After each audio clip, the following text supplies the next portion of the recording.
Good Tuesday afternoon to you. We are following breaking news here at Court TV out of New York, where Governor Andrew Cuomo has announced he is resigning from office. Now, this comes less than a week after a report from the state attorney general's office found that the governor sexually harassed 11 different women, violating both state and federal law. Now, those women include both current and former state employees. Governor Andrew Cuomo denies the allegations. His resignation is set to take effect in 2 weeks. While the three-term governor is not currently criminally charged, we know that at least one of his accusers has made a report with law enforcement. So, criminal charges could potentially be what comes next for the governor. Stay with Court TV as we continue following this breaking story. I have two legal analyst guests on the program I want to bring in for discussion now. Joining me from Atlanta, Georgia, criminal defense attorneys Josh Schiffer and Jesse Lal. It is great to have you both on the program. And first, I just want to get your reactions to this news of the governor resigning in New York. Josh, I'll go to you first, please. I think that it was a necessary eventuality, and for him to continue attempting to serve would be disrespectful to the people that put him in office. It's disrespectful to his party. It's certainly a continuing disrespect to his numerous verified victims. This wasn't a handy-dandy allegation. No, Letitia James investigated. This is strongly supported with facts. I believe he will be prosecuted, and it was the only option if he wanted to retain any integrity. More politicians should fall on the sword when their gig is up. Josh, thank you. Jess, your reaction to this news, please. All right. First, hello to Josh and Julie. Good to see you all over the airwaves. Yes, I agree with Josh. It is really an act of respect to the people who have supported him. But wow, Cuomo resigning after all his vehement denials and the fact that he just happens to be a very, very affectionate, touchy-feely guy, and none of it was sexually in a sexual connotation. But I guess the good thing about the whole process is that New York gets to have its first female governor. So kudos to governor-to-be Kathy Hochul.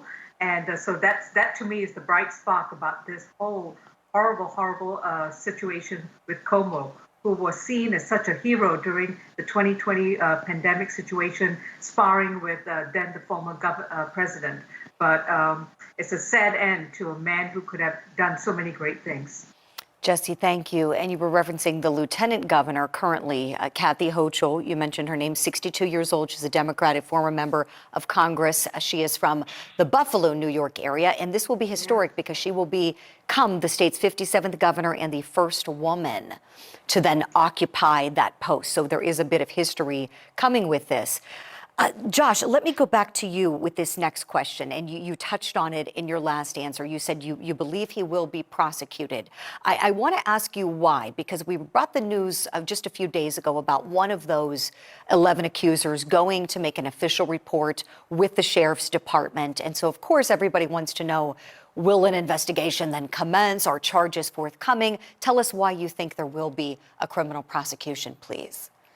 Well, the nice thing for local law enforcement is that a big chunk of the investigation was already performed by a competent, licensed, and appropriate agency, being the Attorney General's office. Attorney Generals have a vast spectrum of responsibility, and they have lots of lawyers across the spectrum party-wise who are independent and are working to ensure the legitimacy of the legal system in New York. If criminal charges don't flow from these allegations, I would be a very angry New York citizen. This man has been shown clearly and convincingly, according to the report, to have violated multiple state and federal laws. If you refuse to prosecute him, it casts a dark stain across the entire legal system. We must hold the powerful accountable. We must hold them to a standard, the same standard you as a citizen would be expected to hold. And if I did that, or you did that, or some friend of ours did the things he's accused of, you get locked up. That's what I'm doing today, dealing with people who are locked up. He does not get to escape basic criminal liability for confirmed allegations that have been backed up with a thorough investigation. He needs to get prosecuted. Josh, thank you. Jesse, I want to ask you the same question. Do you think we will see a criminal prosecution come next for Governor Cuomo? I think there'll be a threat of a criminal prosecution. You know, we just went through a very, very scandalous trial with Harvey Weinstein, such a celebrity figure. And I don't know if New York is ready for another long, protracted litigation with all this steamy stuff being thrown out on the media.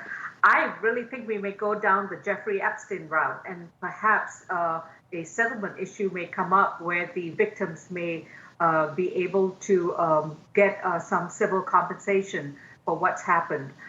Yes, I agree. He is a big celebrity figure, and we should make the famous and the powerful accountable also for their crimes.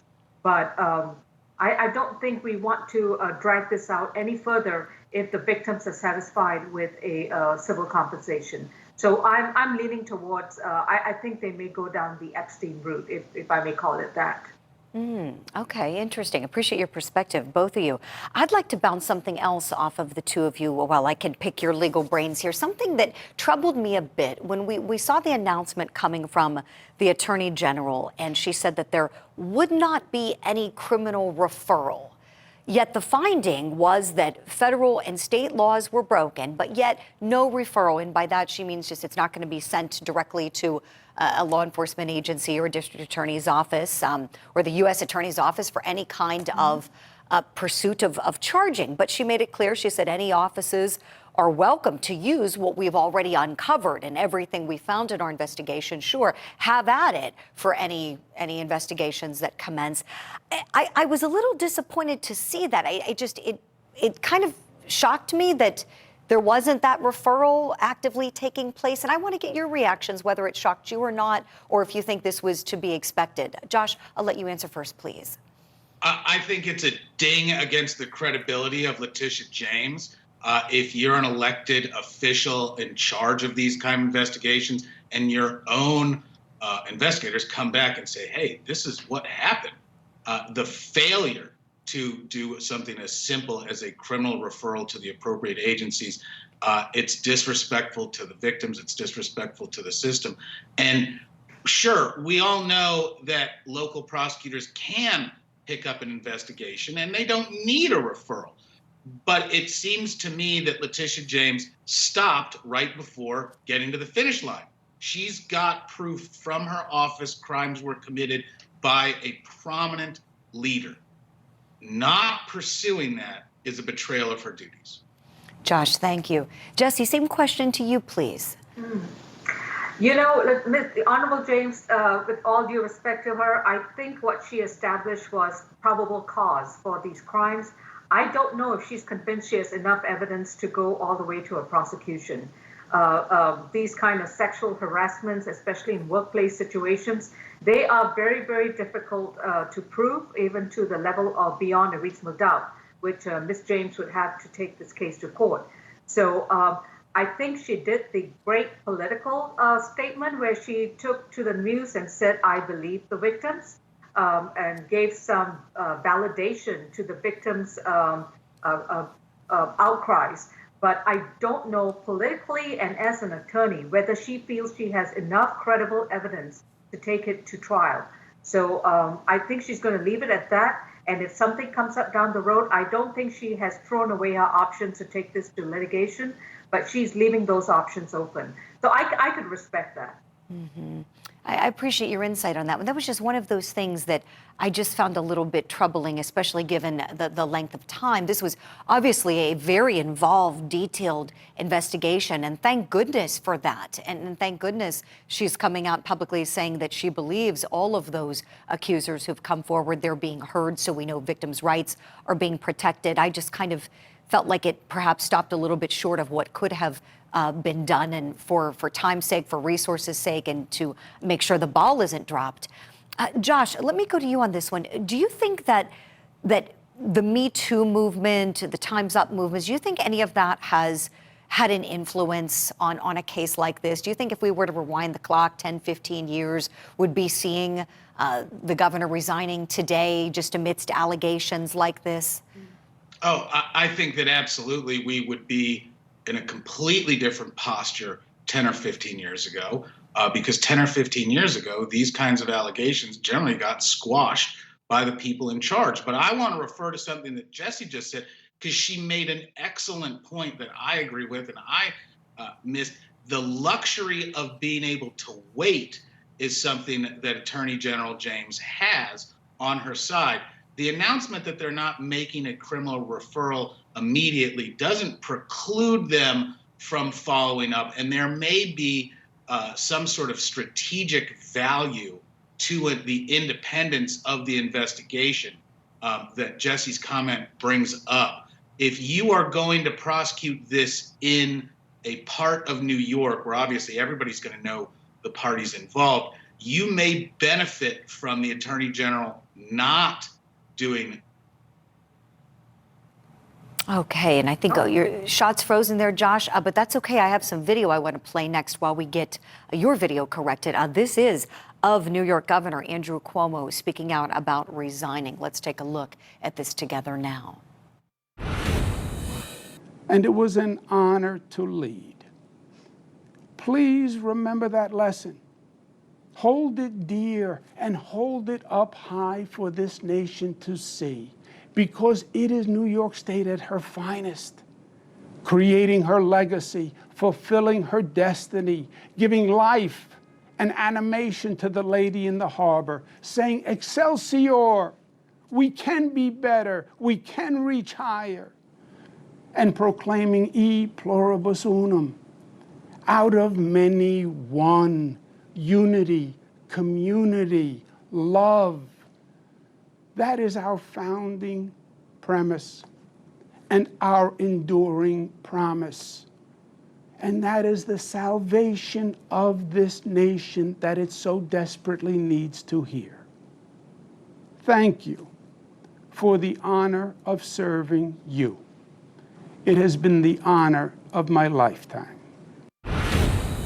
And there is a difference between alleged improper conduct and concluding sexual harassment. Now, don't get me wrong. This is not to say that there are not 11 women who I truly offended. There are. And for that, I deeply, deeply apologize.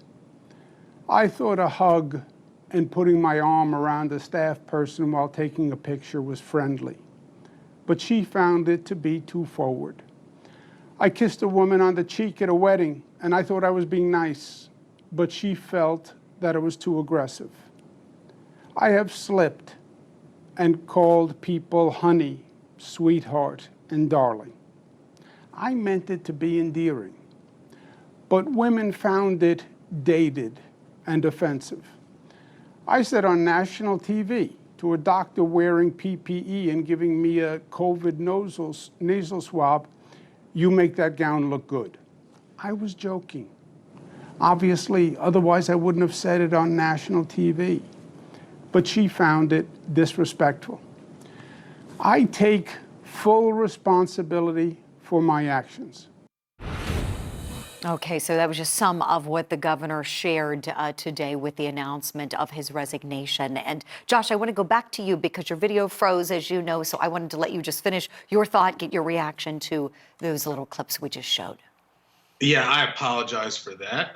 Something with the internet today. But yeah, the mea culpa, the falling on the sword, I appreciate it. I've counseled a number of people on crisis communications, and you do need to take responsibility. He needs to balance that with the upcoming criminal allegations. Notice all of the anecdotes he shared aren't the ones that accrue criminal liability.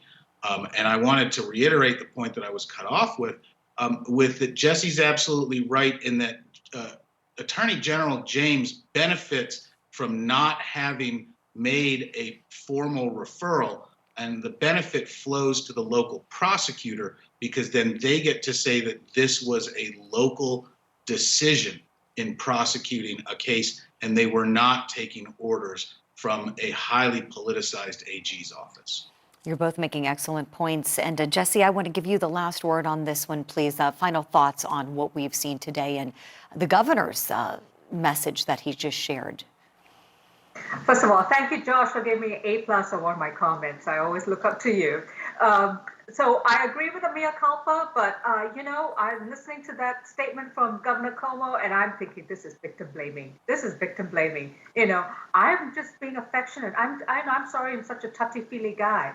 But and then the comments he makes to the individual administering his COVID test. Oh my God, that is such barroom talk. So I'm sorry, Governor Cuomo. You were a rising figure during the pandemic, but this kind of behavior, this kind of touchy-feely thing, we are all trained in sexual harassment classes and tutorials on how we should conduct ourselves in a professional environment. I'm not sure Governor Cuomo ever did that training, so that old school mentality just doesn't work, especially with all the progress we've made with the Me Too movement.